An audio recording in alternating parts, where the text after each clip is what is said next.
নমস্কার, শুভ সন্ধ্যা সকলকে। Movement against dowry কর্তৃক আয়োজিত আজকের এই বিশেষ লাইভ টক শোতে আপনাদের সবাইকে স্বাগত। আজকের টক শোর বিষয় হচ্ছে বাংলাদেশ থেকে কুয়েত নার্সিং ক্যারিয়ার, বৈশ্বিক সুযোগ সুবিধা এবং যৌতুক মুক্ত মানসিকতা গড়ে তোলা। স্বপ্ন যদি বড় হয়, পথ নিজেই তৈরি হয়ে যায়। ঠিক তেমনি বাংলাদেশ থেকে বিদেশে নার্সিং ক্যারিয়ার গড়ে তোলার গল্প এখন আর স্বপ্ন নয়, এটা বাস্তবতা। আজকে আলোচনা করব বর্তমান সময়ে নার্সিং সম্পন্ন পেশা। মিউজিক মিউজিক মিউজিক মিউজিক আছে মিউজিক।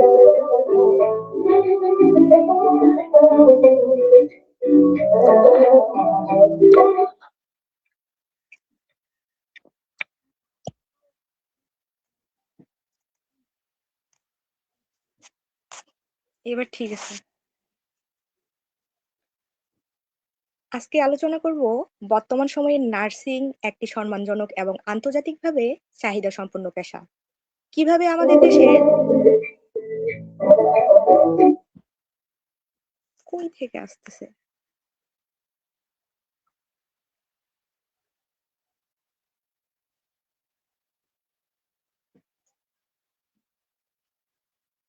কিভাবে আমাদের দেশের তরুণ তরুণীরা এই সুযোগগুলো কাজে লাগাতে পারে এবং পাশাপাশি কিভাবে আমরা সমাজে যৌতুক মুক্ত মানসিকতা তৈরি করতে পারি তা নিয়ে আলোচনা করব।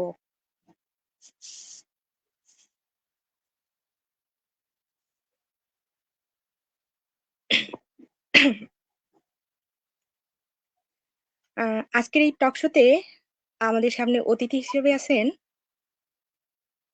নেপাল চন্দ্র দেবনাথ দাদা। নমস্কার দাদা। নমস্কার। তিনি Bangladesh national institute of cardiovascular disease NICVD Dhaka এর সাবেক সিনিয়র স্টাফ নার্স এবং বর্তমানে কুয়েতের আল জাহরা হসপিটালে কর্মরত আছেন। নমস্কার দাদা, আপনি যদি আপনার পরিচয়টা বলতেন। আমি নেপাল চন্দ্র দেবনাথ, আমার home district Kishoreganj, senior staff nurse, জাতীয় হৃদরোগ ইনস্টিটিউট অ্যান্ড হাসপাতাল, শেরেবাংলা নগর, ঢাকা।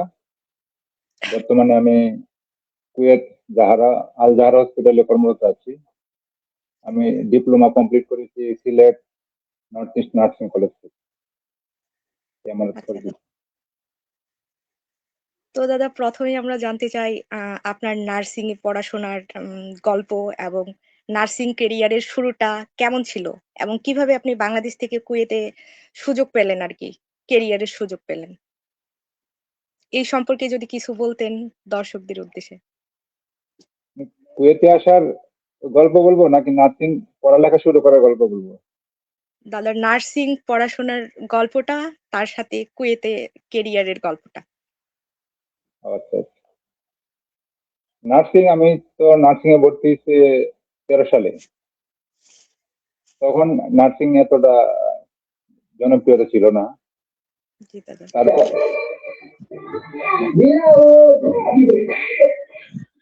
সাউন্ডটা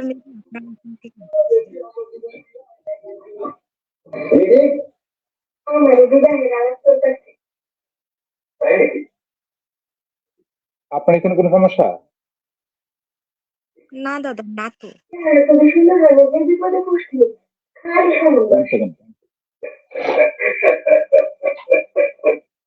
আমার বিবাহের আলাপ চলতেছে, তাই নাকি? খুবই সুন্দর হলে যে বিপদে পড়ছি খালি সম্বন্ধ আসে। তুমি দেখতে খুব সুন্দর ভাই।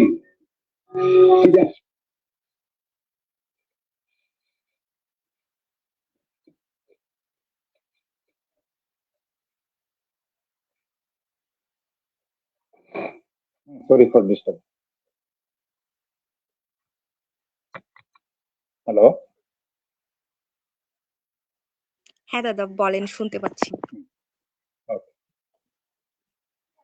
আমার আসলে নার্সিং এ আসার পেছনে আমার এক রিলেটিভ, আমার কাকা হয়, উনি নার্সিং ছিলেন। জি দাদা। ওনার অনুপ্রেরণায় আমি নার্সিং আসছি আর কি। এই, আর আমার নার্সিং পড়ালেখা তখন একটু কঠিন ছিল। এখন আর আরো আস্তে আস্তে দিন দিন যাচ্ছে, আরো কঠিন হচ্ছে। জি দাদা। এখন আর বেশি প্রতিযোগিতা হচ্ছে, তখন এত প্রতিযোগিতা ছিল না। আমি যখন 13 সালে ভর্তি হই তখন এতটা প্রতিযোগিতা ছিল না। এখন দিন যত যাচ্ছে তত প্রতিযোগিতা বাড়ছে, ক্যান্ডিডেট বাড়ছে, বিভিন্ন ধরনের পরীক্ষা। যখন এখন অ্যাডমিশন টেস্ট হয় সারা বাংলাদেশে, মেডিকেল অ্যাডমিটের জন্য যেমন পরীক্ষা হয় সারা বাংলাদেশ সব একসাথে পরীক্ষা দেয়, এবং নার্সিং ও প্রতি বছর অ্যাডমিশন নেওয়ার জন্য পরীক্ষা হয়। কিন্তু আমাদের সময় এমন পরীক্ষা ছিল না, আমরা সরাসরি ইনস্টিটিউটে গিয়ে ভর্তি হতে পারছি। জি দাদা। এই, আর কুয়েতে আসাটা হলো, এটা আসলে একটা মানে অবাস্তব আর কি। মানে আমি ভাবতে পারি নাই যে বিদেশে কখনো নার্সিং এ চাকরি করব, নার্সিং বিষয়ে চাকরি করব।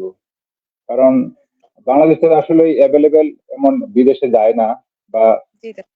এত অ্যাভেলেবেল না আর কি। আগে আগে আপনার অনেক আগে যেমন লিবিয়াতে অনেক নার্স গিয়েছিল অনেক বছর আগে। সে তার পরবর্তী 3 বছর আগে, যেমন 2023 সালে, একমাত্র কুয়েত থেকে প্রাইভেট একটা কোম্পানি, দুইটা কোম্পানি বাংলাদেশ থেকে নার্স আনার জন্য সার্কুলার দেয়। ওটাতে আমরা সবাই আবেদন করি, পরীক্ষা দিই, পরীক্ষা দেওয়ার পরে সব ফর্মালিটি মেনটেন করে তারপরে কুয়েতে আসা হয় আর কি। আসার পর এ পর্যন্ত ভালোই আছি ঈশ্বরের কৃপায়।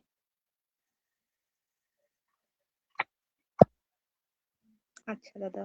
দাদা, পরবর্তী প্রশ্নে যেতে পারি? হম, আমার কথা বোঝা যাচ্ছে ক্লিয়ার?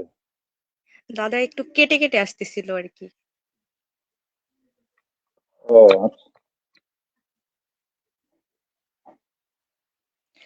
শুরু করেন। কুয়েতে নার্সিং পড়াশোনা করার সুযোগ কি বাংলাদেশি শিক্ষার্থীদের জন্য আছে? আসলে এই বিষয়টা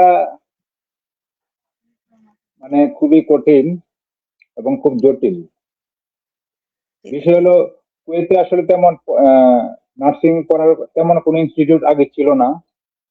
কিছুদিন মাত্র হয়েছে কুয়েতে 2টা ইনস্টিটিউট শুরু হয়েছে, এবং ওইখানে ওই দেশের স্থানীয় যারা তাদেরই রিক্রুটমেন্ট বেশি হয়। জি দাদা। আর বাংলাদেশ থেকে যদি কোনো স্টুডেন্ট পড়তে ইচ্ছা করে, ওটা এমন হবে না যে বাংলাদেশ থেকে পরীক্ষা দেওয়া, এমন হবে না। ওটা আন্তর্জাতিক স্টুডেন্ট ভর্তির একটা পরীক্ষা হয়। ওইখানে আবেদন করার পরে যদি চান্স পায় তাহলে ভর্তি হতে হবে, এছাড়া ভর্তি হতে পারবে না। আর ভর্তি হলেও এখানে অনেক মানে ব্যয়বহুল, অনেক ব্যয়বহুল। হুম।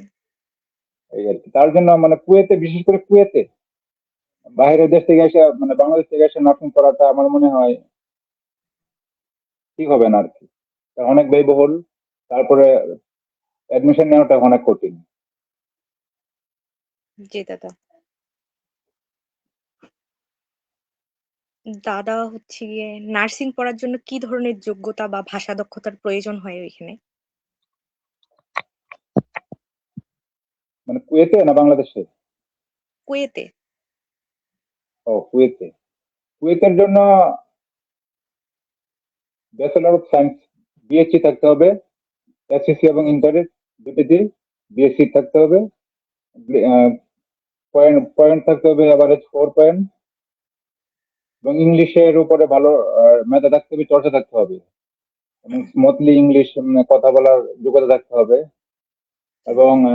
আরবি ভাষা সম্পর্কে সাধারণ একটা নলেজ থাকতে হবে। জি দাদা। এটা হলো মেন সমস্যা।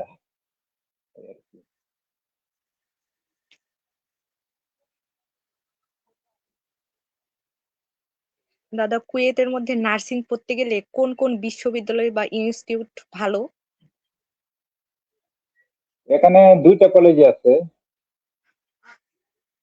কুয়েতে মাত্র 2টা কলেজ আছে। একটা কলেজ জি হলো কুয়েত ইউনিভার্সিটি ডিপার্টমেন্ট, মানে কুয়েত ইউনিভার্সিটির মধ্যে একটা শাখা করছে নার্সিং এ। জি দাদা। আরেকটা আহ, আরেকটা আছে কুয়েত এপিটিএ, একটা সংস্থা আছে, ওরা ওটা প্রশিক্ষণ দেয় আর কি, নার্সিং এর প্রশিক্ষণ। জি দাদা, দুইটাই আছে, বেশি নাই, দুইটাই। শুধু ২টা।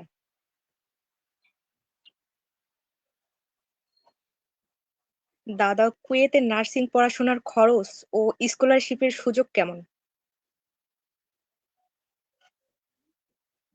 খরচ বলতে তো অনেক, যেমন আমি দেখলাম খরচ, যদি চান্স পাই কেউ বা কোনো স্টুডেন্ট, তার জন্য কুয়েতের 12,000 দিনার, মানে কেডি, কুয়েতে টাকা 12,000 টাকা খরচ আমাদের লাগবে। বাংলাদেশের 12,000 টাকা বাংলাদেশের টাকা মানে 4 12 48 লক্ষ টাকা।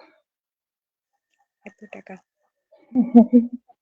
এই, আচ্ছা দাদা। তার জন্য তার জন্য বলছি যে কুয়েতে পড়ালেখার, মানে নার্সিং করার জন্য আসলেই তেমন কোনো সুযোগ সুবিধা তেমন নাই। দাদা, ওইখানে কি নার্সিং এর জন্য কোনো ধরনের স্কলারশিপ নাই? স্কলারশিপ বিষয় হলো, মানে আমার জানা মতে এখন পর্যন্ত বাইরের কান্ট্রির কোনো স্টুডেন্ট এখনো কুয়েতে নার্সিং পড়ে নাই। জি দাদা। বুঝতে পারছেন? কারণ জি নতুন দাদা। প্রতিষ্ঠান করছে দুইটা, এখানে কুয়েতি স্টুডেন্টরা কিছু পড়ালেখা করে, এই জি দাদা, বুঝতে পারছি। হয়তো বা ভবিষ্যতে হবে, কিন্তু এটা খুবই ব্যয়বহুল হবে। কারণ এখানে যখন কলেজ শুরু হয়েছে, এখানে পড়ালেখা খুব ইন্টারন্যাশনাল মানে পড়ালেখা হবে, তখন হয়তো বা বিভিন্ন দেশ থেকে স্টুডেন্ট আসবে, কিন্তু একটু জি ব্যয়বহুল হবে দাদা। আর কি।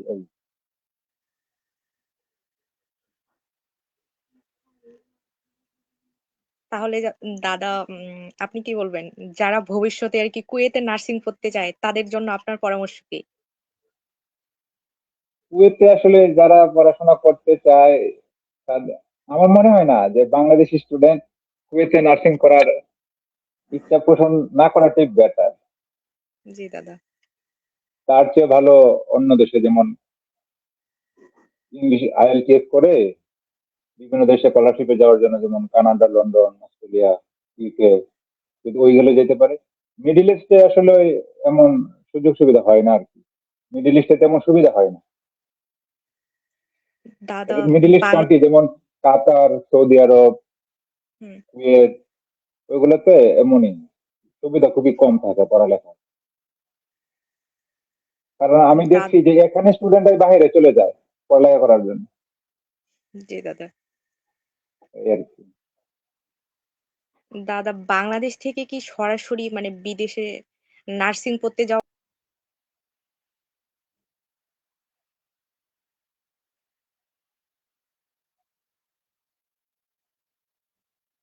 হ্যালো,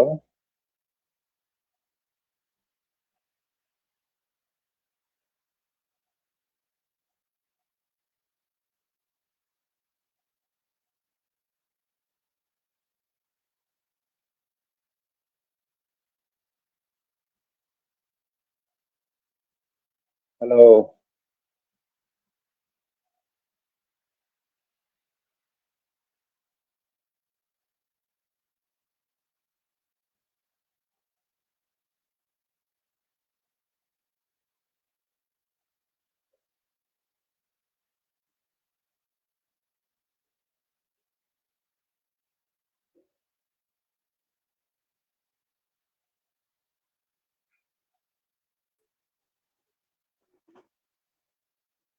দাদা, শোনা যাচ্ছে? হ্যাঁ এখন শোনা যাচ্ছে। হঠাৎ কি হইল বুঝতেই পারলাম না।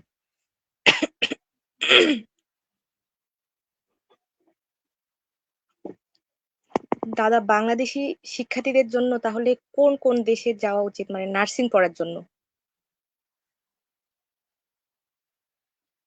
নার্সিং পড়ার জন্য বাংলাদেশ স্টুডেন্ট সবচেয়ে সুবিধা হয়, যেমন অস্ট্রেলিয়া, কানাডা, জি দাদা। ওই ওইগুলোতে নার্সিং এর জন্য খুবই সুবিধা হয় আর কি, যদি IELTS করে স্কলারশিপের মাধ্যমে চান্স পায়।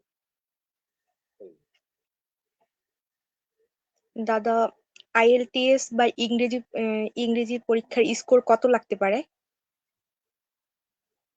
ওইখানে 7-এর উপর, 7 6.5 এমন লাগে আর কি।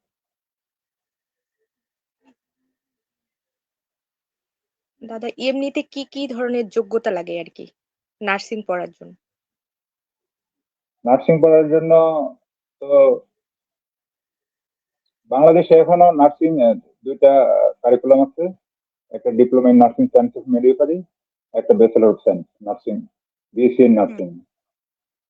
বিএসসি নার্সিং পড়তে হলে এসএসসি এবং ইন্টার দুইটাই সায়েন্স লাগবে।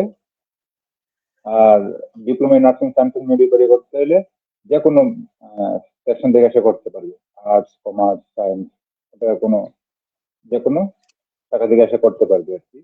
এই এইগুলো লাগবে নার্সিং মানে ভর্তি হওয়ার জন্য বাংলাদেশে। জি দাদা।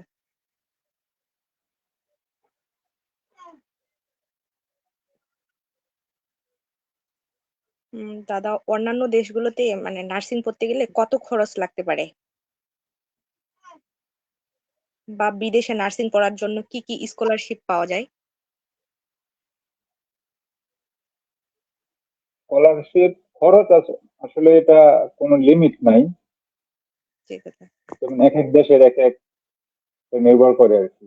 এটা আসলে এমন লিমিট করে আসলে বলা যাবে না এই আর কি। আর যেমন আপনার ইউরোপ কান্ট্রিতে যেমন জাপান, কোরিয়া, কানাডা, অস্ট্রেলিয়া, ওইগুলোতে আবার স্কলারশিপ পাওয়া যায়। যেমন ওরা তো স্কলারশিপ বাংলাদেশে নিয়ে যায়, ওইখানে দেখা যায় যে খরচ খুবই কম লাগে আর কি, খুবই কম খরচেই লেখাপড়া করতে পারে। জি দাদা।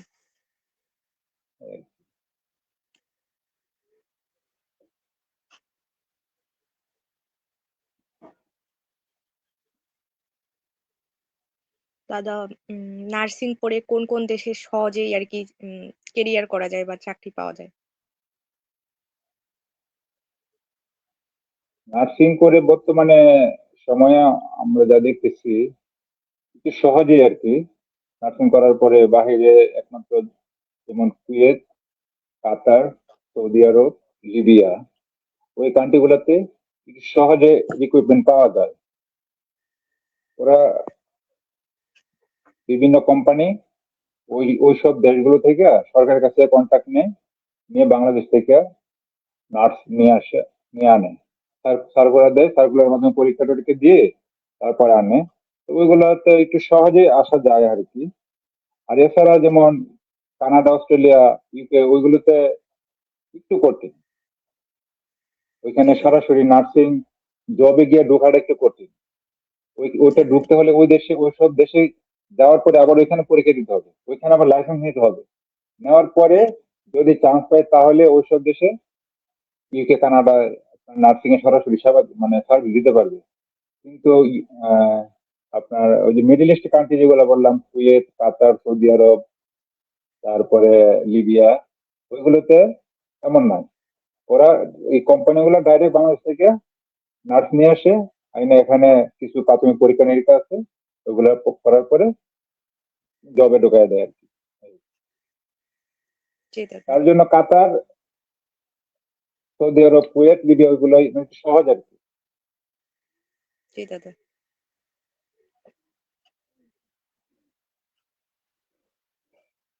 দাদা বিদেশে নার্সদের চাহিদা বর্তমানে কতটা, আর হচ্ছে গিয়ে বিদেশে একজন নার্সের গড় বেতন কত? নার্সের চাহিদা আসলে কোনো শেষ নাই, অনেক অনেক। জি দাদা। প্রায় বাংলাদেশ এখন সব দেশ মিলে প্রায় আমি দেখলাম 3 কোটি নার্সের চাহিদা আছে, 3 কোটি। চাহিদার কোনো শেষ নাই, অনেক নার্স দরকার। দিন যত যাচ্ছে তত নার্সের চাহিদা বাড়ছে। আর গড় জি বেতন বলতে আসলে মিডিল ইস্ট যে কান্ট্রি গুলো আমি যেগুলো বললাম, এইগুলাতে গড় বেতন আপনার 1 লক্ষ টাকা, 1 লক্ষ টাকা তার একটু উপরে আসে, এমন আসে আর কি। ওই মিডিল ইস্ট কান্ট্রি গুলা, এগুলাতেই বেতন এতটা কম আসার, 1 লক্ষ টাকা বা তার একটু উপরে আসার কারণ, মানে আরো বেশি আসার কথা ছিল, কিন্তু এমন কেন আসে সেটা হলো এই কোম্পানির মাধ্যমে নিয়ে আসে। এই কোম্পানি এখান থেকে কিছু বেনিফিট নেয় প্রতি মাসে স্যালারি থেকে। যদি মনে করেন ওই কুয়েতের গভর্নমেন্ট, কাতারের গভর্নমেন্ট, সৌদি আরবের গভর্নমেন্ট ডাইরেক্ট বাংলাদেশ গভর্নমেন্ট থেকে গভর্নমেন্ট টু গভর্নমেন্ট চুক্তি করে যদি নার্স নিয়ে আসতো, তাহলে ওই এইসব দেশের গভর্নমেন্ট যে বেসিক স্যালারিটা দেয় সম্পূর্ণ, তাই কিন্তু আমরা পাইতাম। তাহলে আমাদের স্যালারি হতো অনেক বেশি। সেই পরিমাণে বাংলাদেশে প্রায় প্রায় 6 লক্ষ টাকা হইতো, মিনিমাম 6 লক্ষ টাকা। হুম। কিন্তু 6 লক্ষ টাকা না হলেও 300, 6, 9, 3.5 লক্ষ টাকা মিনিমাম হতো, 3.5 লক্ষ টাকা। জি দাদা। কিন্তু ওই কোম্পানির মাধ্যমে তার জন্য আমরা সম্পূর্ণ বেতনটা পাচ্ছি না। জি দাদা। ওইটা একটা ব্যারিয়ার, বড় একটা ব্যারিয়ার। ওই আর কি, যদি বাংলাদেশ সরকার কখনো উদ্যোগ নেয়, যদি বাহিরের দেশের সরকারের সাথে কন্ট্যাক্ট করতে পারে, ভালোভাবে কমিউনিকেশন করতে পারে, যদি ডাইরেক্ট গভর্নমেন্টের মাধ্যমে আসা যায়, তাহলে অনেক সুযোগ সুবিধা আছে, অনেক, যেটা আমরা কোম্পানির মাধ্যমে আসে আসলে এতটা পাই না।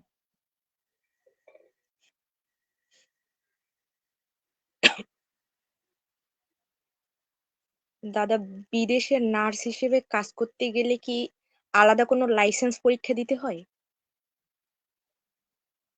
আসলে নার্স নার্স আপনার পড়ালেখা করা একটা, আর পড়ালেখা করার পরে আপনার পড়ালেখা শেষ, এখন আপনি সার্ভিস দিবেন, রোগীর সেবা সেবা দিবেন, তার জন্য আপনার লাইসেন্স নিতেই হবে বাধ্যতামূলক। লাইসেন্স ছাড়া আপনি সার্ভিস দিতে পারবেন না। তার জন্য বাংলাদেশ গভর্নমেন্ট যেমন নার্সিং কাউন্সিল আছে, ওইখান থেকে আপনার নার্সিং কমপ্লিট করার পরে আপনার ওইখানে পরীক্ষা দিয়ে আপনার লাইসেন্স নিতে হবে। জি দাদা। এই লাইসেন্সে আপনার বিদেশে আপনি চাকরি করতে পারবেন। মিডিল ইস্টে, বাংলাদেশে। শুধু মিডিল ইস্ট, হ্যাঁ বাংলাদেশের লাইসেন্স চাই, আপনি শুধু মিডিল ইস্ট কান্ট্রি গুলোতে চাকরি করতে পারবেন। কিন্তু জি আপনি অন্য দাদা। দেশে যান, ইউকে, কানাডা, অস্ট্রেলিয়াতে যান, ওইখানে গেলে আপনার ওইখানে আবার পরীক্ষা দিতে হবে, ওইখান থেকে আবার লাইসেন্স নিতে ওইখানে। হবে, নিয়ে ওইখানে তারপরে। জি দাদা। হ্যাঁ হ্যাঁ, ওইটা আর কি। কিন্তু মিডিল ইস্ট কান্ট্রি গুলোতে বাংলাদেশ লাইসেন্সই আনা, আর কিছু লাগে না। জি দাদা, ধন্যবাদ।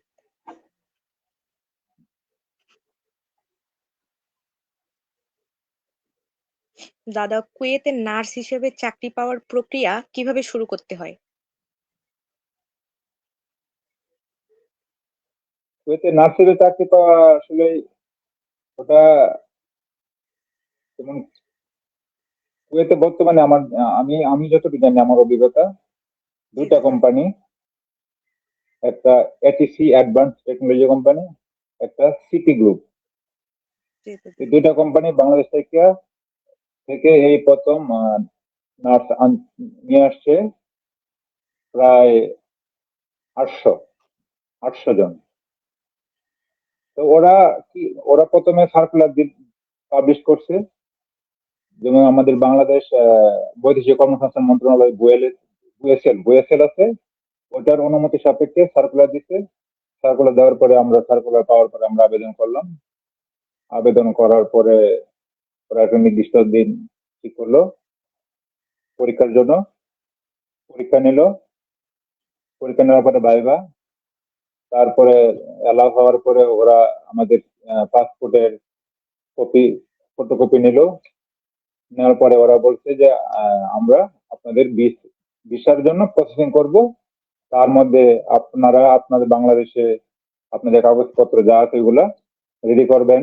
কি কি কাগজপত্র লাগবে আমাদের বলে দিতে, আমরা কাগজপত্র রেডি করছি।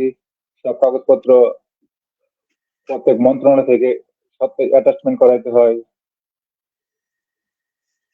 তারপরে অ্যাটাচমেন্ট এই সবগুলির কাগজ আমরা রেডি করার পরে আবার বাংলাদেশ গভর্নমেন্টকে আমরা একটা মিনিমাম একটা চার্জ, একটা ফিস জি দিতে দাদা। হয় আর কি। ওইগুলা সম্পূর্ণ আমরা ফুলফিল করার পরে ওই কুয়েত থেকে ওরা ভিসা রেডি করে ভিসার কপি পাঠাইছে। তারপরে আমাদের বুয়েসেল কর্তৃপক্ষ আমাদেরকে মানে আসার জন্য যা যা অ্যারেঞ্জমেন্ট করা দরকার ওরা সব করছে। আমরা শুধু সবকিছু কাগজপত্র ডকুমেন্ট আমরা সাবমিট করছি। এই তারপর নির্দিষ্ট সময়ে ওরা টিকিট পাঠাইছে, তারপরে আমরা আবার সবাই একসাথে সুন্দরভাবে এতে চলে আসলাম। তেমন কোনো ঝামেলা নাই। যদি আপনার সার্কুলার দেয়, আপনি যদি পরীক্ষা দিয়ে অ্যালাউ হন, আপনার কাগজপত্র, আপনার সার্টিফিকেট যদি সব ঠিক থাকে, তাহলে তেমন কোনো ঝামেলা নেই, আসাটা খুবই সহজ। জি দাদা, বুঝতে পারছি।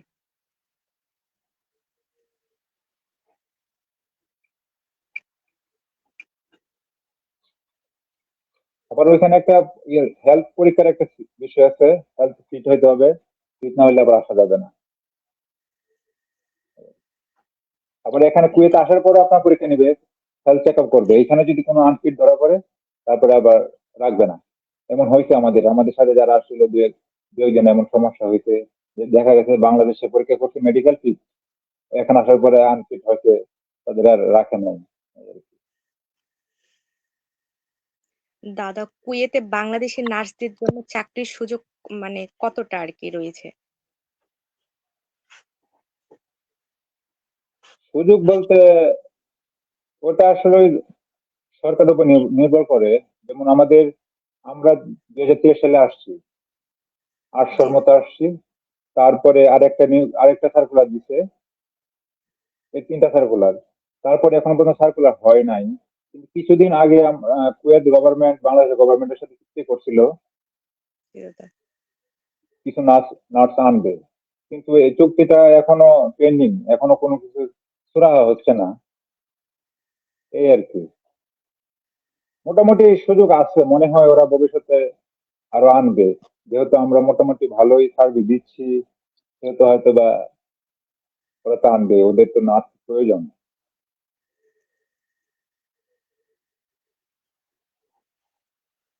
দাদা, কুয়েতে কাজ করার সময় কোন কোন চ্যালেঞ্জের মুখোমুখি হতে হয়? আসলে এই চ্যালেঞ্জের মুখোমুখি হওয়াটা খুবই কঠিন। বিষয়টা হলো, আমরা আসলে বাংলাদেশ থেকে আসছি তো, এটা সাথে জি দাদা। অ্যারবিক জি ল্যাঙ্গুয়েজ দাদা। আসলে আমরা কেউ জানি না, কেউ বুঝি না। আমরা হুম। ইংলিশেও আবার আমরা যখন আসছি তখন কিন্তু আমাদের এমন রিকোয়ারমেন্ট ছিল না যে ইংলিশে আইএলটিএস লাগবে, এমন স্কোর লাগবে, এমন কিছু ছিল না। জি দাদা। আমরা জেনারেলি পরীক্ষা দিছি, আসছি আর কি। আসার পরে একটু মানে সেট আপ হইতে আমাদের একটু কষ্ট হয়েছে, তাদের ভাষা মানে আয়ত্ত করতে। হয়তো দেখা গেছে যে আমরা ইংলিশ মোটামুটি বলতে পারতেছি, কিন্তু তাদের অ্যারবিক ল্যাঙ্গুয়েজ আমরা বলতে পারতেছি না। ওদের অনেক জনসংখ্যা আছে, হসপিটালে আসে, ওরা ইংলিশ বলতে পারে না, শুধু অ্যারবিক বলে। মানে দেখা গেছে জি আমরা শুধু ইংলিশ বলতে পারি, অ্যারবিক বলতে পারি না। ওই একটা মানে কমিউনিকেশনে একটা গ্যাপ থেকে যায়। দাদা। তারপরে হলো এখানে একটু নিয়ম কারণ একটু কঠিন, জি দাদা। নিয়ম কারণ একটু কঠিন। তারপরে এখানে সব নতুন আহ আধুনিক ব্যবস্থা, সব আধুনিক সিস্টেম, সবকিছুই অত্যাধুনিক। ওগুলোর সাথে একটু খাপ খাওয়া আমাদের জন্য একটু কষ্টই হয়ে যায় আর কি। কিন্তু জি দাদা। After all 6 months, then everything okay. Now everything okay, no problem.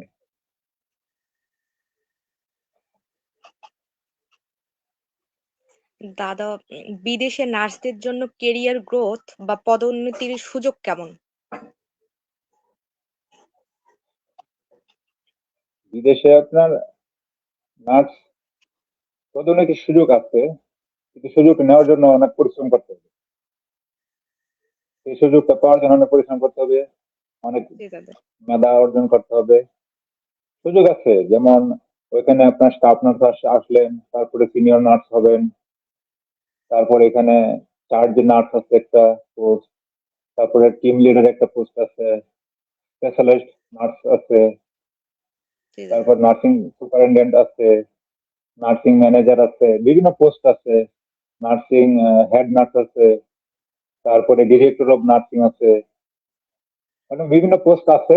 ওগুলা আস্তে আস্তে ওভারকাম করা যায়, কিন্তু ওগুলোর জন্য খুবই কষ্ট করতে হবে, অনেক পরিশ্রম করতে হবে। জি দাদা। দাদার নার্সিং এর পাশাপাশি ম্যাথস, আইএসটি এদের জন্য সুযোগ কতটা, বা এদের চাহিদা ওই দেশে নাই? ম্যাথস আইএসটি এতটা নাই, এখানে আছে টেকনোলজিস্ট, জি দাদা। মেডিকেল টেকনোলজিস্টের তাদের অনেক ল্যাব টেকনিশিয়ান, মেডিকেল টেকনোলজিস্ট, ওদের খুব চাহিদা আছে। জি দাদা। নার্সের পরে technologist, lab technologist, medical technologist, জি ফার্মাসিস্ট, দাদা। ওদের চাহিদা আছে বেশি। জি দাদা।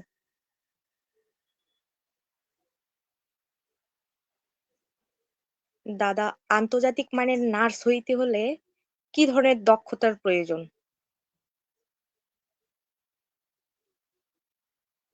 আন্তর্জাতিক মানে নার্স হতে হলে আসলে দক্ষতা প্রয়োজন, দক্ষতা ছাড়া আসলে কোনো কিছু সম্ভব না। আমাদের প্রথমে আন্তর্জাতিক নার্স হইতে হলে প্রফেশনাল অ্যান্ড ক্লিনিক্যাল স্কিল থাকতে হবে, এটা মাস্ট জি বি। দাদা। তারপরে কমিউনিকেশন, ইন্টারপার্সোনাল স্কিল থাকতে হবে। জি দাদা। তারপরে critical thinking and problem solving skill থাকতে হবে, যে কোনো একটা জরুরি একটা অবস্থায় কেমনে মোকাবেলা করবো সেই একটা মানে সাহস থাকতে হবে। জি দাদা। তারপরে টেকনোলজিক্যাল স্কিল থাকতে হবে, কম্পিউটার বিষয়ে পারদর্শী হতে হবে, and language and good communication তো মাস্ট বি, লাগবেই। আন্তর্জাতিক নার্স হইতে হলে এগুলো লাগবেই। কম্পিউটার জি স্কিল দাদা। থাকতেই হবে। তা তো লাগবেই। হুম। দাদা, পরবর্তী প্রশ্নে যাচ্ছি।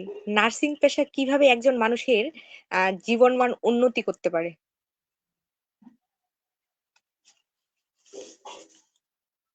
নিশ্চয়ই নার্সিং পেশা একজন মানুষের জীবন উন্নত করতে সবসময় পরোক্ষভাবে করতে পারে, সরাসরি এবং পরোক্ষ ভাবে অবদান রাখতে পারে। যেমন একটি সুবিধা, যে সমাজের রোগ নিরাময় নয় বরং মানে একটি শুধু রোগ নিরাময় নয় বরং শারীরিক ও মানসিক এবং সামাজিক সুস্থতা নিশ্চিত করতে পারে। জি দাদা।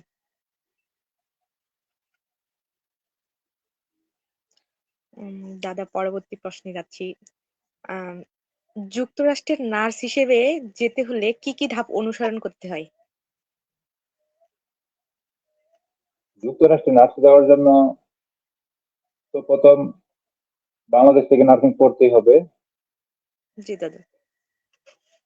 বাংলাদেশ থেকে নার্সিং পড়তে হবে। নার্সিং পড়ার পরে আবার ওই দেশে স্টুডেন্ট ভিসার জন্য আবেদন করতে হবে। আবেদন করার পরে ওই দেশের কলেজে চান্স পাওয়ার জন্য আবার আবেদন করার জন্য আইএল টেস্ট করতে হবে। জি দাদা। আইএল টেস্ট থাকলে আবেদন করতে পারবে। আবেদন করার পরে যদি চান্স পাই তাহলে করতে পারবে, এই আর কিছু না। জি দাদা। দাদা, NHS এ কাজ করার সুযোগ কিভাবে পাওয়া যায়? এনএইচএস,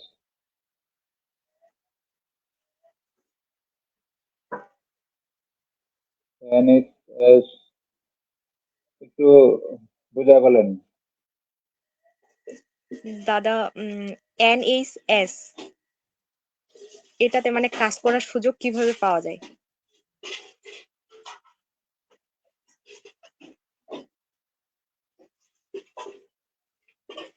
ওটা ফুল মিনিংটা কি আমার মনে হচ্ছে না।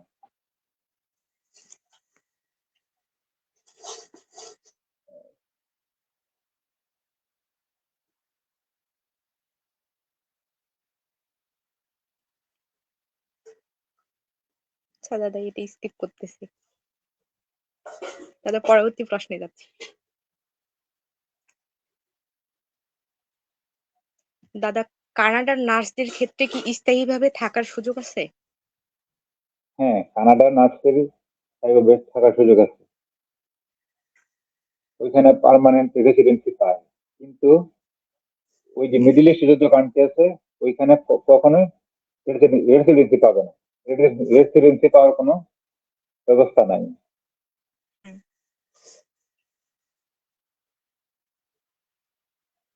দাদা, জার্মানিতে নার্সিং ক্যারিয়ারের জন্য কি জার্মানি ভাষা শিখতে হয়? হ্যাঁ হ্যাঁ, জার্মানি ভাষা শিখতে হবে। এখন এই যে জার্মানি ভাষা শেখার জন্য আমাদের সরকারের একটা উদ্যোগ নিয়েছে, জি দাদা। ওরা ভাষা ভাষা শিক্ষা দিবে আর কি। ভাষা শিখতে পারলে সহজে যাওয়া যায়।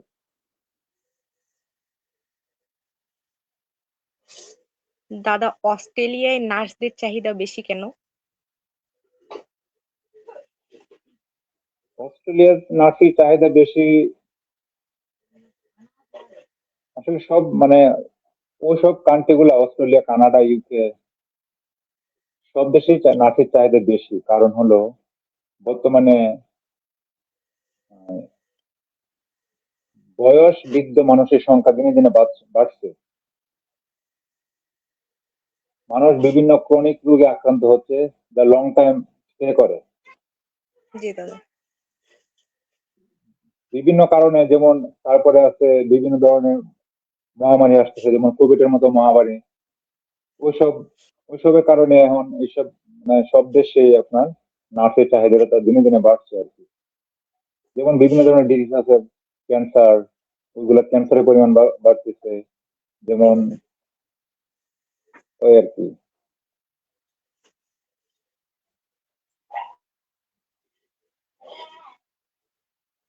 দাদা, পরবর্তী প্রশ্নে যাচ্ছি। আম, বাংলাদেশের নার্সরা বিদেশে, বিশেষ করে কুয়েতে কাজ করার মাধ্যমে কিভাবে বৈশ্বিক স্বাস্থ্যসেবায় অবদান রাখতে পারে? বৈশ্বিক স্বাস্থ্যসেবার অবদান রাখতে পারে এই কারণেই, কারণ তারা অভিজ্ঞ অনেক মানে বাংলাদেশ থেকে যারা বিদেশে এসে কাজ করে, তারা কিন্তু জি অনেক দাদা। অভিজ্ঞতা অর্জন করে। দক্ষতা, অভিজ্ঞতা এবং মানবিক মূল্যবোধ নিয়ে আন্তরিকভাবে, মানবিক মূল্যবোধ, এগুলো অনেক কিছু আমরা অর্জন করছি। যেমন অনেক অভিজ্ঞতা, এখানে কেমনে কি মানে সবার সাথে কেমনে মানে মিশতে হয়, কেমনে চলাফেরা করতে হয়, ওইসবে আন্তর্জাতিক স্বাস্থ্যসেবা অনেক কাজে লাগে আর কি। যেমন আন্তর্জাতিক স্বাস্থ্যসেবা উন্নয়ন, রোগী নিরাপত্তা সেবার মাধ্যমে উন্নয়ন, তারপর কমিউনিটি হেলথ সচেতনতা বৃদ্ধি, এইসবের মাধ্যমে নার্স আন্তর্জাতিক মানে অনেক কাজে আসে আর কি, কাজ করে। তবে দাদা, বাংলাদেশে নার্সিং পেশাটাকে অনেকেই ছোট করে দেখে বা নার্সদের অনেক অবহেলা করে বা অপমান করে, কিন্তু বাইরের দেশের ক্ষেত্রে এটা কেমন? বাইরের দেশে নার্সের অনেক অনেক মূল্যায়ন করে, অনেক রেসপেক্ট করে, অনেক সম্মান জি করে, দাদা। অনেক সম্মান। ওটার জন্য মানে খুবই ভালো লাগে আমাদের। জি দাদা। বাইরের দেশে আপনি আপনি মনে করেন আপনি ডক্টর, আমার সাথে কথা বলবেন, আপনি আমাকে সুন্দরভাবে সম্বোধন করে কথা বলবেন, খুবই জি ভালোভাবে দাদা। কথা বলেন, মানে খুবই রেসপেক্ট করে। ওই ওই দিক দিয়ে নার্সের খুবই মূল্যায়ন আছে বাইরের দেশে। যদি যোগ্যতা সম্পন্ন নার্স হয়, তাহলে তার মূল্যায়নের কোনো কমতি নাই। জি দাদা।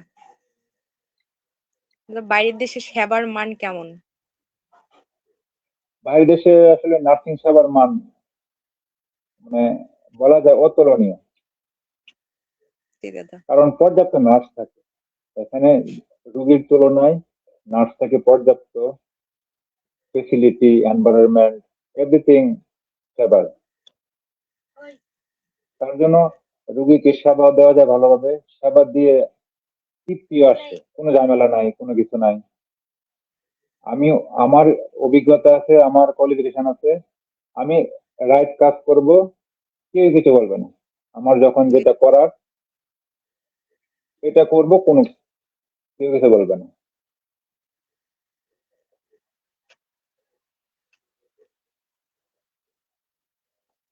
দাদা, আন্তর্জাতিক মানের নার্সিং ক্যারিয়ার কি বাংলাদেশের নারীদের সামাজিক মর্যাদা বৃদ্ধি করতে পারে? আপনি আপনার হচ্ছে এ বিষয়ে মতামত যদি একটু বলতেন। এই বিষয়ে আমার মনে হয় করতে পারে। আন্তর্জাতিক মানে নার্সিং ক্যারিয়ার, শুধু আন্তর্জাতিক মানে ক্যারিয়ার না, নার্সিং এ নার্সদের মানে মেয়েদের মর্যাদা বৃদ্ধি করতে পারে অনেক অংশে, অনেক অংশে। কারণ হলো,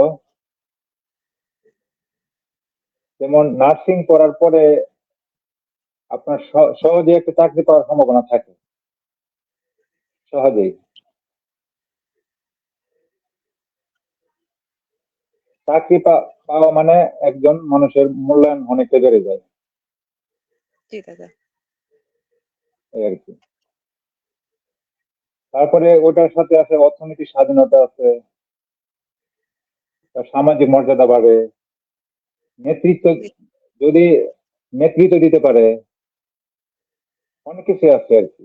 আমার মনে হয় এটাই আন্তর্জাতিক মানে নার্সিং ক্যারিয়ার বাংলাদেশের নারীদের জন্য মর্যাদাপূর্ণ একটা পেশা। জি দাদা, ধন্যবাদ। দাদা, কুয়েতে কর্মরত বাংলাদেশি নার্সরা দেশের স্বাস্থ্যসেবার মান উন্নয়নে কিভাবে ভূমিকা রাখতে পারে? কুয়েতে কর্মরত বাংলাদেশি নার্সরা দেশের স্বাস্থ্যসেবা মান উন্নয়নে ভূমিকা রাখতে পারে। কারণ আমরা এখানে বাংলাদেশে যা আমাদের অভিজ্ঞতা আছে, তার থেকে আমরা এখানে আরো অনেক অভিজ্ঞতা অর্জন করছি। হুম। তারপরে আধুনিক স্বাস্থ্য পদ্ধতি জ্ঞান অর্জন করছি। তারপরে আধুনিক আধুনিক ইনস্ট্রুমেন্ট, আধুনিক যন্ত্রপাতি আমরা এখানে ব্যবহার করতেছি। এইগুলা যদি আমরা দেশে গিয়ে বা এখানে থেকে বিভিন্ন পরামর্শের মাধ্যমে অ্যাপ্লাই করতে পারি, তাহলে বাংলাদেশে অনেক উন্নয়ন, নার্সিং সেক্টর অনেক উন্নতি আসবে আর কি, অনেক উন্নতি জি আসবে। দাদা।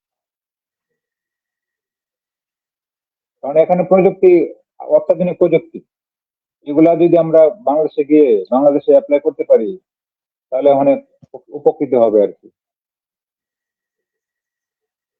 জি দাদা।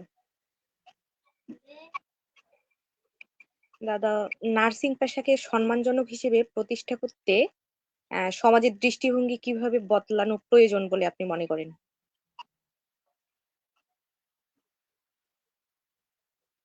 সম্মান, সমাজের দৃষ্টিভঙ্গি বদলানো অত্যন্ত জরুরি। বাংলাদেশের প্রেক্ষাপটে সমাজের দৃষ্টিভঙ্গি বদলানো অনেক জরুরি। এটি শুধুমাত্র নারীদের মর্যাদা বা বাড়ানো না, বরং স্বাস্থ্য ব্যবস্থার উন্নয়ন ও সমাজের মান উন্নয়ন করা। জি দাদা। নার্সদের বিষয়টা হলো, যেমন কর্মক্ষমতা এবং অবদানের মূল্যায়ন করতে হবে।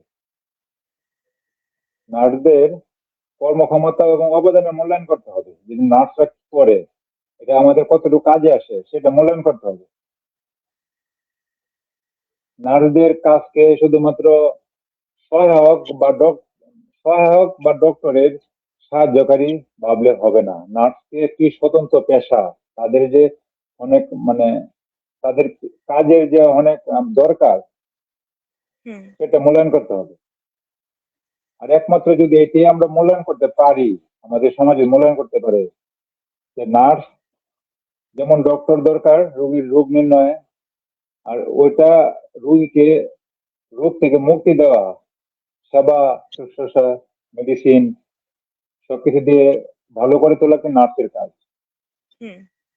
এমন করে যদি মানুষের চিন্তা করে, সমাজে মূল্যবৃদ্ধি বাড়বে। আর যদি এমন বাড়ে, তাহলে আমাদের পরবর্তী প্রজন্মে যারা ছেলেমেয়েরা নার্সিং এ আসবে এবং আসার জন্য আগ্রহ প্রকাশ করবে বেশি।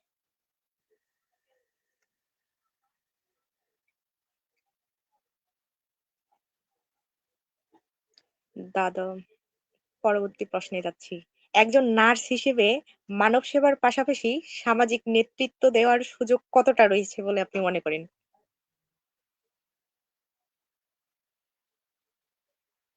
একজন নার্স হিসেবে সামাজিক নেতৃত্ব আসলে মানব সেবার। বাংলাদেশের প্রেক্ষাপটে বাংলাদেশের প্রেক্ষাপটে নার্স আসলে সামাজিক নেতৃত্ব তেমন ভাবে দেয় না। না। জি দাদা, সবাই ঠিক বলছেন। আমরা সবাই হসপিটালেই আমাদের মানে পেশেন্টের জন্য আমরা সার্ভিস দেই। হুম, তারপরে যদি কেউ ইচ্ছা করে যে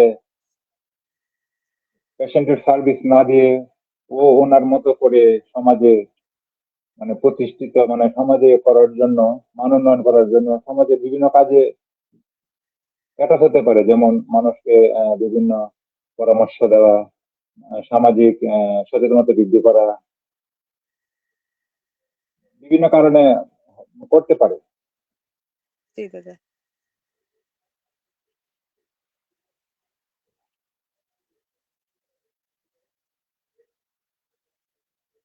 দাদা, বিদেশে কাজ করা নারীরা কি দেশের মেয়েদের জন্য নতুন অনুপ্রেরণা তৈরি করেছে? এটা বলতেই হবে। জি দাদা। আমাদের সাথে যারা আসছে তারা তাদেরকে দেখে তো বাংলাদেশে যারা আসছে মানে আছে তারা অনেক মেয়েরাই আগে হয়তো ভাবতো যে মানে বাইরে গেলে কেমন জানি হয়, মানুষের ব্যবহার জানি কেমন হয়, ওখানে আমাদের চলাফেরা করতে কাজ করতে যেত জানি কত ব্যারিয়ার আছে। আসলে তেমন কোনো ব্যারিয়ার নাই যদি আমি ঠিক থাকি। হুম। তার জন্য আমাদের মেয়েরা যারা আছে ভালো, অনেক সুন্দর ভালো কাজ করতেছে। আর তাদের কাজ দেখে বাংলাদেশে অনেক মেয়েরাই মানে বাইরের কান্ট্রিতে যাওয়ার জন্য হুম। মনোনিবেশ করতেছে আর কি, যেটা আগে তেমন ছিল না। এখন মানুষের আগ্রহ দিনে দিনে বাড়ছে।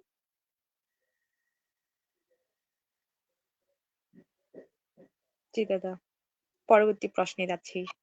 দাদা, নারীরা কর্মজীবনকে সরি নারীরা কর্মজীবনকে সম্মান না করলে কি একটি সমাজ সত্যিকার অর্থে উন্নত হতে পারে? এ বিষয়ে আপনার মতামত যদি একটু বলতেন। নারী কর্মজীবনকে সম্মান না করলে একটি সমাজ সত্যিকার অর্থে উন্নত হতে পারে না। জি দাদা। নারীর কর্মজীবনের সম্মান, উম, সমাজের নৈতিকতা, মমতা, অর্থনৈতিক ও সামাজিক উন্নয়নে সব দক্ষতা, নারীদেরকে তার দক্ষতার পরিশ্রমের মূল্য দেওয়া হবে না, সমাজ সম্পূর্ণভাবে উন্নত হতে পারে না। তাদের জি দাদা। কাজে এবং দক্ষতার মূল্যায়ন করতেই হবে। একটা সমাজ সামনে আগিয়ে যাওয়ার জন্য নারীদের কর্ম পরিবেশ এমন করে তৈরি করতে হবে, তাদের কর্মের সম্মান জানাতে হবে, তাদের মূল্যায়ন করতে হবে। তাছাড়া আসলে উন্নত হওয়া সম্ভব না। জি দাদা। দাদা, পরবর্তী প্রশ্নে যাচ্ছি। শিক্ষিত সমাজে এখনো যৌতুক প্রথা টিকে থাকার মূল কারণ কি বলে আপনি মনে করেন?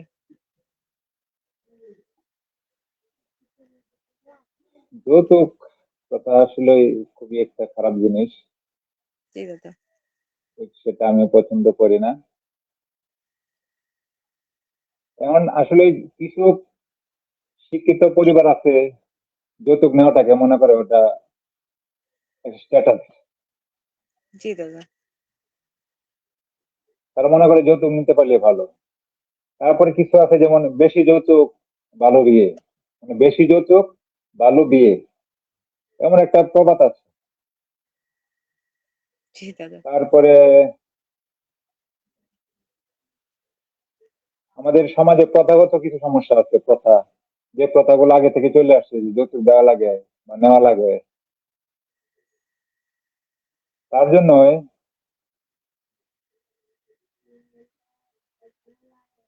আপনার যৌতুক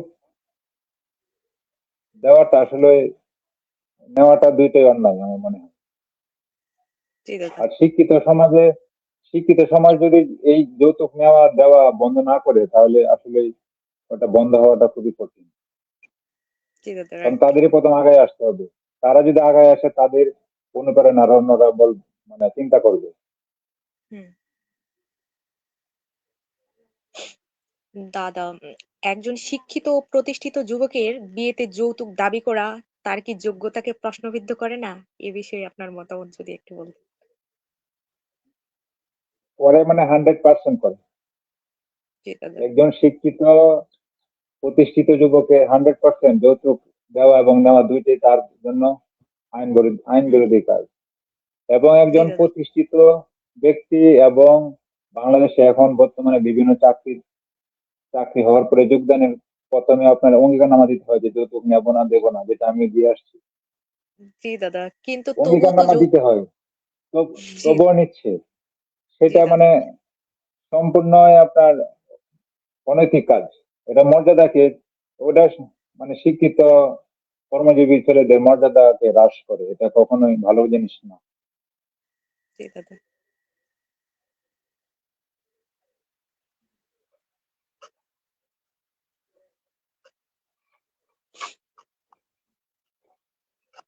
দাদা, যৌতুকের কারণে কত পরিবার আর্থিক ও মানসিক সংকটে পড়ে এ বিষয়ে আপনার মানে আমরা কতটা সচেতন আর কি?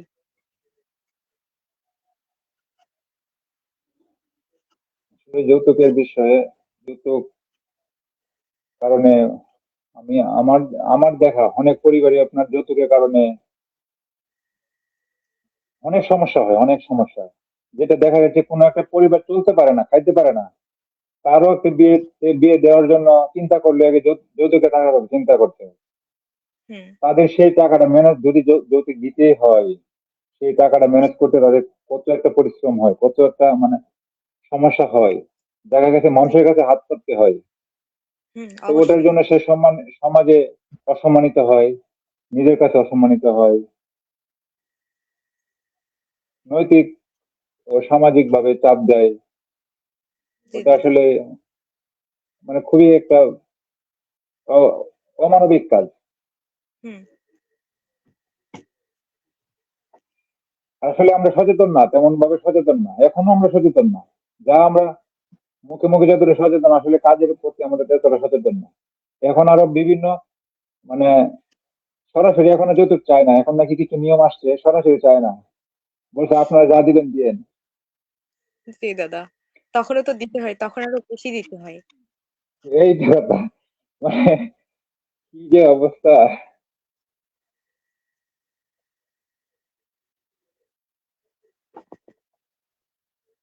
দাদা, তরুণ প্রজন্ম কিভাবে যৌতুক বিরোধী সামাজিক আন্দোলনকে শক্তিশালী করতে পারে? এ বিষয়ে আপনার মতামত যদি বলতেন। তরুণ প্রজন্ম বিভিন্ন ভাবে যৌতুক বিরোধী কর্মকাণ্ড করতে পারে। জি দাদা। যেমন সচেতনতা তৈরি করা, স্কুল কলেজে বিশ্ববিদ্যালয়ে বিভিন্ন সেমিনার করা, মানে বিতর্ক করা, তারপরে বিভিন্ন ধরনের নাটক করা, যৌতুক বিরোধী নাটক, এই হুম, বিভিন্ন মানে তরুণ প্রজন্মরা তারা করতে পারে, তারা করে মানুষকে বোঝাতে পারে যে আসলে যৌতুক নেওয়াটা ভালো না। তারপরে আপনার সামাজিক যোগাযোগ মাধ্যমে সচেতনতা পোস্ট দেওয়া, যে পোস্ট গুলো দেখে মানুষ একটু সচেতন হতে পারে যে যৌতুক নেওয়া দেওয়া ভালো না, ছেড়ে দেওয়া। তারপরে নিজেদের পরিবার ও বন্ধুদের মধ্যে যৌতুক বিরোধী জি উদাহরণ দাদা। তৈরি ও প্রচার করা যেতে পারে। ওইগুলা তরুণদের দ্বারা সম্ভব।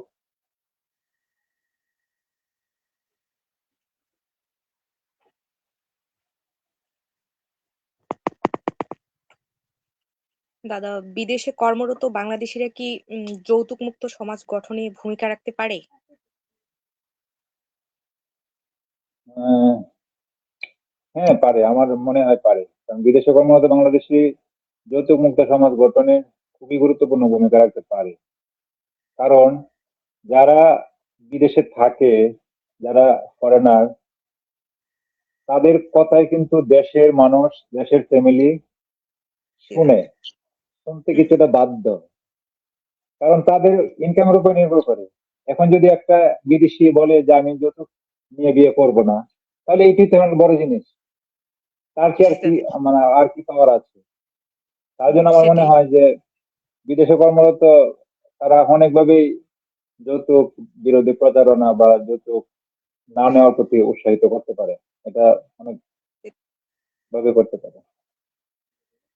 দাদা, একটা কোশ্চিন মিস্টেক হয়ে গেছে যে বিদেশে কর্মরত আর কি মানে মেয়েদের ক্ষেত্রে নার্সদের ক্ষেত্রে, মহিলা নার্সদের ক্ষেত্রে মানে সেফটির বিষয়টা কতটুকু আরকি?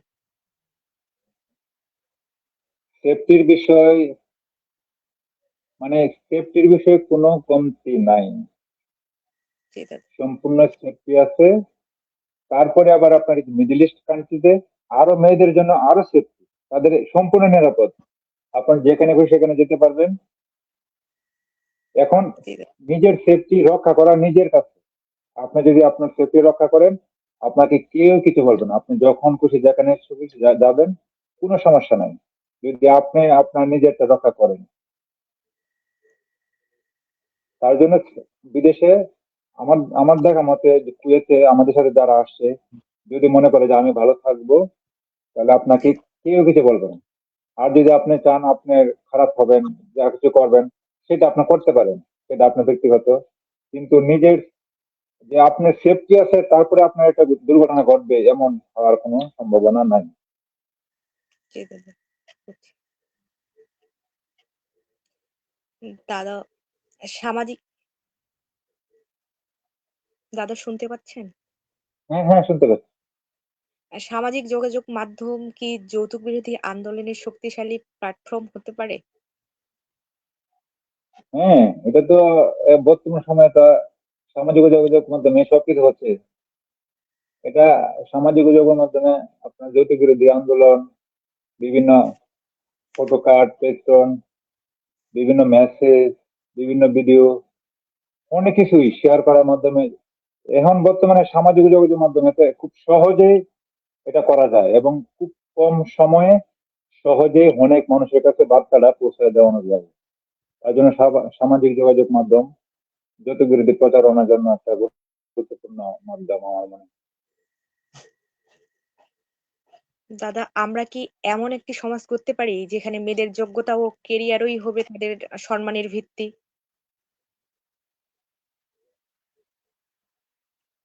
হ্যাঁ, এটা তো বাধ্যতামূলক, আমরা করতে পারি, চাইলে করতে পারি। কারণ চাইলে করতে পারি কেন, যেমন মেয়েদের কর্ম পরিবেশ এমন ভাবে তৈরি করতে হবে যে কোনো ঝামেলা না থাকে। হুম।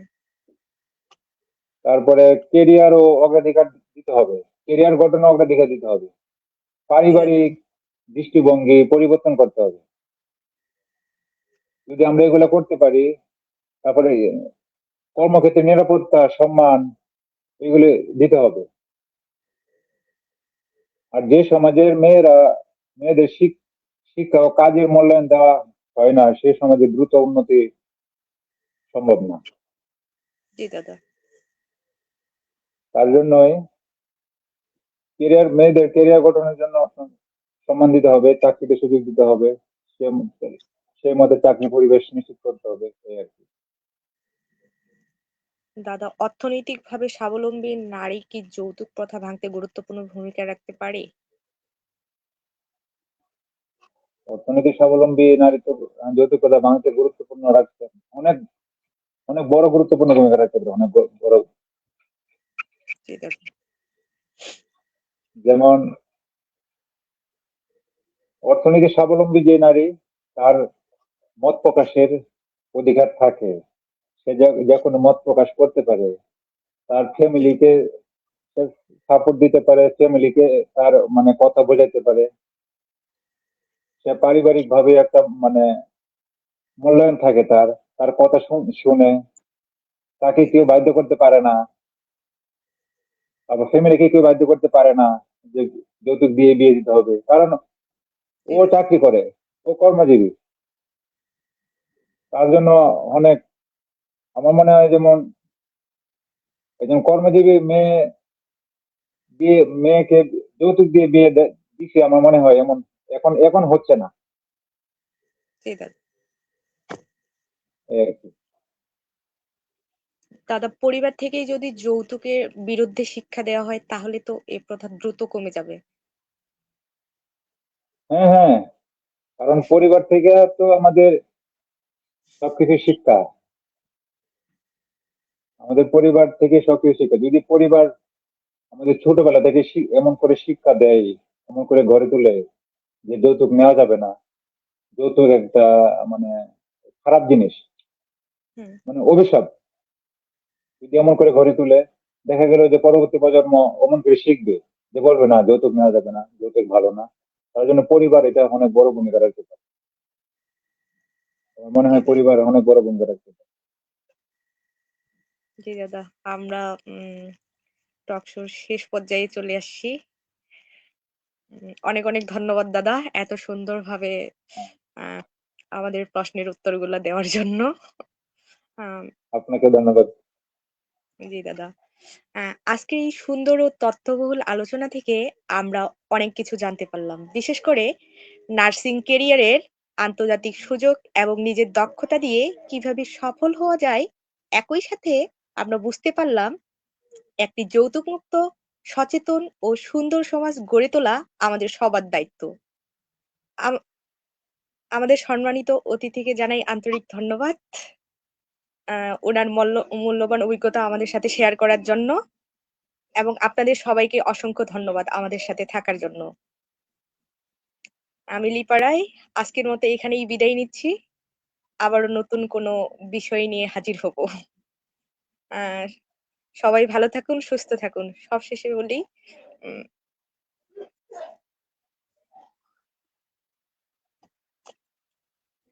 যৌতুক মুক্ত সমাজ গড়তে হবে আমাদের, তার জন্য সবাই পাশে থাকবেন। আবারও ধন্যবাদ দাদা, নমস্কার। ওকে, ধন্যবাদ সবাইকে, ধন্যবাদ যারা ভিডিও দেখছেন বা দেখবেন। সবাইকে আমার আন্তরিক শুভেচ্ছা অভিনন্দন। ধন্যবাদ।